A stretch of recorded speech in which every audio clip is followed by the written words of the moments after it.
ये बात सोचिए कि नागपुर एक अपवाद है। नागपुर मॉडल एक ऐसा मॉडल है जो अब पूरे देश पे अपनाया जा सकता है। क्योंकि हमने क्या देखा दोस्तों, नागपुर के सांप्रदायिक टकराव में, वहां पर सांप्रदायिक टकराव हुआ एक ऐसे मुद्दे को लेकर जो कि 300 साल पुराना है।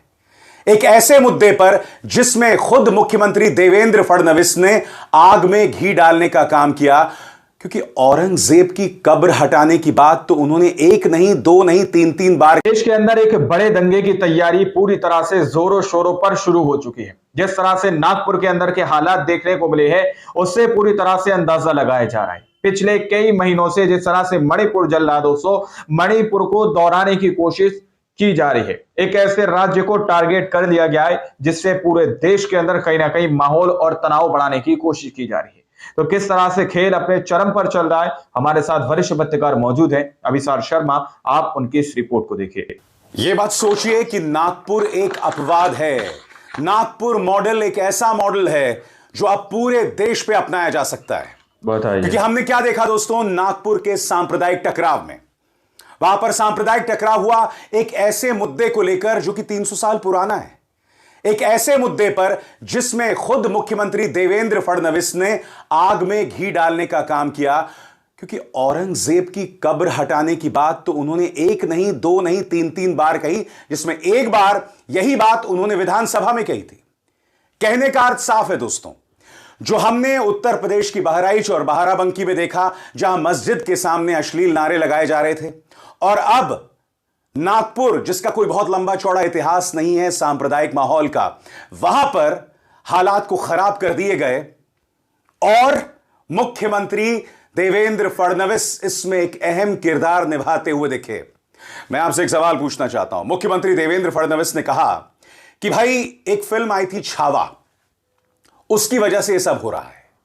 तो मुख्यमंत्री देवेंद्र फडणवीस से सवाल पूछना चाहिए कि छावा का प्रमोशन तो खुद प्रधानमंत्री नरेंद्र मोदी कर रहे थे। इस फिल्म का प्रचार प्रसार खुद प्रधानमंत्री कर रहे थे। उसे एक महान फिल्म बता रहे थे, एक ऐसी फिल्म जिसके लिए उसके डायरेक्टर लक्ष्मण उतेकर ने माफी मांगी, एक ऐसी फिल्म जो हमारे सामने आधा अधूरा सच पेश करती है, एक ऐसी फिल्म जिसका सिर्फ यह मकसद था कि हिंदू मुस्लिम किया जाए और उसके अलावा कुछ नहीं। सबसे बड़ी बात, आज विपक्ष कुछ सवाल पूछ रहा है। विपक्ष पूछ रहा है कि क्या महाराष्ट्र को मणिपुर में तब्दील करने की बात की जा रही है। क्योंकि आपको समझना पड़ेगा दोस्तों, विपक्ष जो ये आरोप लगा रहा है उसके आरोप में जमीन है, और मैं आपको बताता हूं कैसे।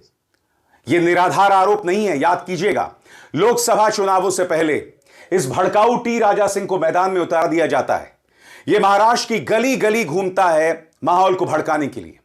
कुछ जगहों पर सांप्रदायिक टकराव भी होता है। और यह कहां हो रहा था? यह हो रहा था महाराष्ट्र में, जो कि देश की वित्तीय नब्ज है, फाइनेंशियल हब है। वहां पर हालात को बद से बदतर किए जा रहे थे। यह क्या बतलाता है कि नागपुर मॉडल, और इससे पहले वही अपनाया गया उत्तर प्रदेश में, चाहे संभल हो, बहराइच हो, बाराबंकी में, और अब वही मॉडल अपनाया जा रहा है नागपुर में। मैं आपके सामने 3 तस्वीरें पेश करना चाहता हूं दोस्तों। सबसे पहले सतीश आचार्य का एक कार्टून देखिए। भारतीय जनता पार्टी का नेता हाथ में कुदाल लिए देश के भविष्य, देश के युवा, देश के बच्चे को पीछे लेकर जाना चाहता है, और देश का जो युवा, देश का जो बच्चा है, वो फ्यूचर की तरफ, यानी भविष्य की तरफ इशारा कर रहा है, विकसित भारत की तरफ इशारा कर रहा है, मगर भाजपा का नेता उसे पीछे लेकर जाना चाहता है। बताइए। सजित कुमार का यह कार्टून देखिए। इसमें लिखा हुआ है, बेरोजगार युवा, महाराष्ट्र सरकार को तुम्हारी जरूरत है। आप जानते हैं सजित कुमार का यह कार्टून क्यों फनी है, क्यों इसमें हास्य है? हास्य इसलिए है क्योंकि 60 और 70 के दशक में अमेरिकी सरकार इसी तरह से अपने युवाओं को कहती थी कि America, uncle Sam needs you. जब वियतनाम के साथ युद्ध चल रहा था तो इसी तरह से प्रोपेगेंडा के जरिए लोगों को सेना में भरा जाता था। Uncle Sam needs you. आज जो बेरोजगार युवा है उसे इन मुद्दों में भटकाया जा रहा है। सबसे बड़ी बात दोस्तों, इस तस्वीर को देखिए। यहां पर जो लोग हुड़दंग कर रहे हैं, जो लोग प्रदर्शन कर रहे हैं, वो लोग बहादुर शाह जफर की तस्वीर को नुकसान पहुंचा रहे हैं, शायद उसे जला रहे हैं। जिन लोगों ने इतिहास पढ़ा है वो जानते हैं कि बहादुर शाह जफर और औरंगजेब में जमीन आसमान का फर्क था। औरंगजेब ने चाहे हमारे गुरु तेग बहादुर हों या फिर छत्रपति संभाजी महाराज, उन्हें टॉर्चर देकर मौत की घाट उतारा, मगर बहादुर शाह जफर के जो बच्चे थे उनकी आंखों के सामने अंग्रेजों ने उन्हें मौत की घाट उतार दिया और फिर रंगून की एक जेल में कैद कर दिया। दोनों में जमीन आसमान का फर्क है। मगर ये युवा जो बुरी तरह से ब्रेन वॉश्ड हैं, वो बहादुर शाह जफर की तस्वीर को जला रहे हैं या उसे नुकसान पहुंचा रहे हैं। उसका इस्तेमाल किया जा रहा है प्रदर्शन में और ये क्या बतलाता है दोस्तों? ये बतलाता है कि ये सब एक नागपुर मॉडल का हिस्सा है जिसे पूरे देश में अपनाया जाना है। और ये नागपुर मॉडल क्या है?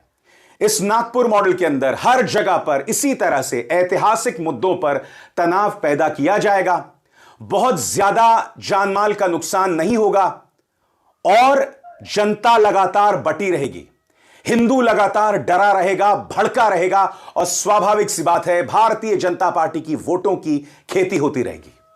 मगर यहां विपक्ष आरोप लगा रहा है, विपक्ष कह रहा है कि क्या आप महाराष्ट्र को मणिपुर में तब्दील कर देना चाहते हैं? सबसे बड़ी बात, विपक्ष यह भी सवाल पूछ रहा है कि अगर यह सब अफवाहों के चलते हुआ, क्योंकि मुसलमानों को क्या पता चला कि धार्मिक ग्रंथ कुरान को जला दिया गया। हालांकि मैंने एक वीडियो देखा था जिसमें बजरंग दल के कार्यकर्ता एक कपड़ा है जिसमें कुरान की कुछ आयतें लिखी हुई थी, उसे नुकसान पहुंचा रहे थे। यह बात हकीकत है, उसे नजरअंदाज नहीं किया जा सकता, मगर अफवाह फैली। तो बड़ा प्रश्न, मुख्यमंत्री क्या कर रहे थे? क्या मुख्यमंत्री की जिम्मेदारी नहीं बनती कि वो सामने आए और इन अफवाहों को दूर करें? मुख्यमंत्री ये कह रहे हैं कि छावा की वजह से हो रहा है, तो आपने क्या छावा के प्रदर्शन पर रोक लगाई? नहीं, क्योंकि छावा का प्रचार प्रसार स्वयं प्रधानमंत्री कर रहे हैं। एक ऐसी फिल्म जो हमारे सामने झूठ परोसती है, नफरत परोसती है। इसके जिम्मेदार न सिर्फ लक्ष्मण उतेकर जो कि डायरेक्टर हैं, बल्कि विकी कौशल भी हैं जो इस तरह की फिल्मों में अभिनय करते हैं, बार बार करते हैं और लगातार करते हैं। मगर सबसे पहले मैं चाहूंगा आप सुने आदित्य ठाकरे क्या कह रहे हैं कि अगर अफवाह फैली तो मुख्यमंत्री क्या कह रहे थे और किस तरह से वो चेतावनी दे रहे हैं कि सारा प्लान है महाराष्ट्र को मणिपुर में तब्दील करने का। सुनिए वो क्या कह रहे हैं। आप मेरी रिएक्शन पूछ रहे हैं नागपुर की घटना पे, लेकिन मुझे ये जानना है कि मुख्यमंत्री कार्यालय से क्यों ना कोई रिएक्शन आई जब अफवाहें फैलने लगी थी। जब भी किसी शहर में ऐसी घटना होती है, और ये तो खुद मुख्यमंत्री का शहर है, स्वयं उनका शहर है, मुख्यमंत्री भी है, वो गृह मंत्री भी है, और ये अनुमान लगाया जाता है, मैंने भी सीएमओ काफी नजदीक से देखा है, कभी भी ऐसी घटना होती है तो पहला रिपोर्ट सीएमओ को आता है, सीएम के मोबाइल फोन पे आता है, होम डिपार्टमेंट भी आता है, दोनों डिपार्टमेंट्स उनके साथ है। क्या उनको पता नहीं था ये होने वाला है? मेरा अंदाज यही है कि भाजपा को महाराष्ट्र का मणिपुर करना है। मणिपुर में अगर आप देखें तो पिछले 1 साल से जैसी बातें हो रही है वैसे ही दंगे हो रहे हैं, किसी ना किसी को जलाया जा रहा है, किसी को मारा जा रहा है।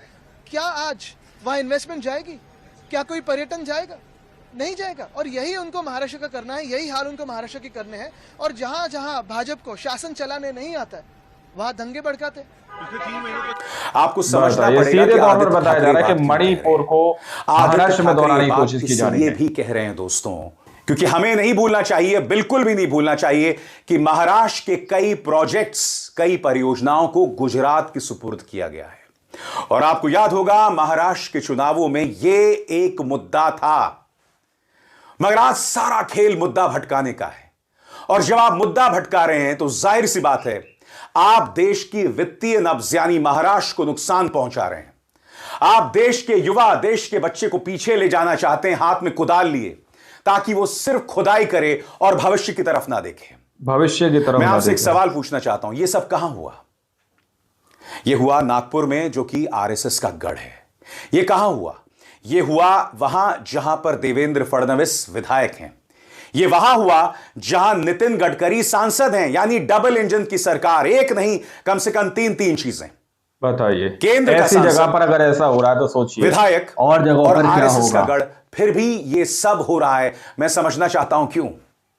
आपको यह भी समझना पड़ेगा कि इस आग में घी डालने का काम किसी और ने नहीं, स्वयं मुख्यमंत्री देवेंद्र फडणवीस ने किया। और मैं ऐसा क्यों कह रहा हूं? क्योंकि औरंगजेब की कब्र को हटाने की बात तो इन्होंने 1 नहीं 2 नहीं 3 बार कही, जिनमें एक विधानसभा में भी यही बात कही थी। और आपको समझना पड़ेगा कि देवेंद्र फडणवीस ऐसा क्यों कर रहे हैं। क्योंकि आज की तारीख में उनकी प्रतिस्पर्धा किसी और से नहीं, उनका कंपटीशन मुख्यमंत्री आदित्यनाथ के साथ है। बिल्कुल मुख्यमंत्री आदित्यनाथ की शख्सियत पर आज भाजपा का हर मुख्यमंत्री अपने आप को ढालने की कोशिश कर रहा है। इन चेहरों पर गौर कीजिए। देवेंद्र फडणवीस, हेमंत बिस्वा शर्मा, मोहन यादव, ये तमाम जो भाजपा के मुख्यमंत्री हैं, इसी तरह की भड़काऊ बातें कर रहे हैं।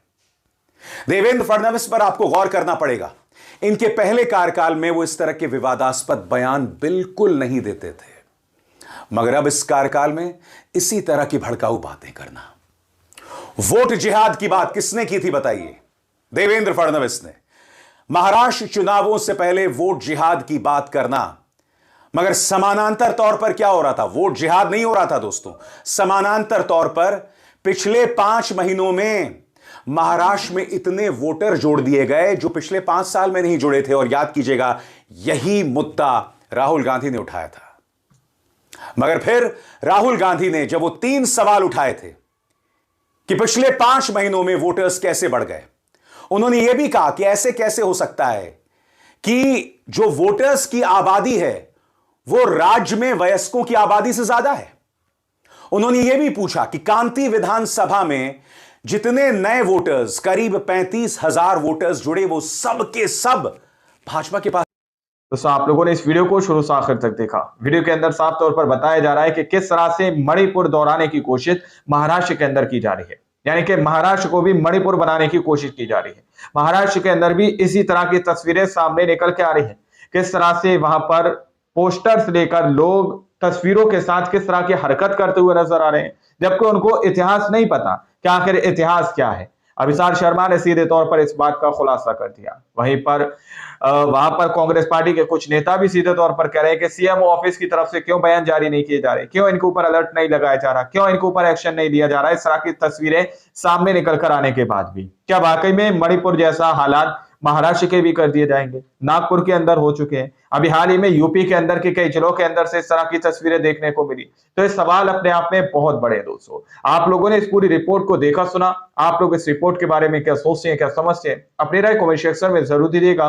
सच्ची पक्की खबरें देखने के लिए चैनल को सब्सक्राइब कीजिए। मिलते अगली वीडियो में, जब तक के लिए जय हिंद, जय भारत।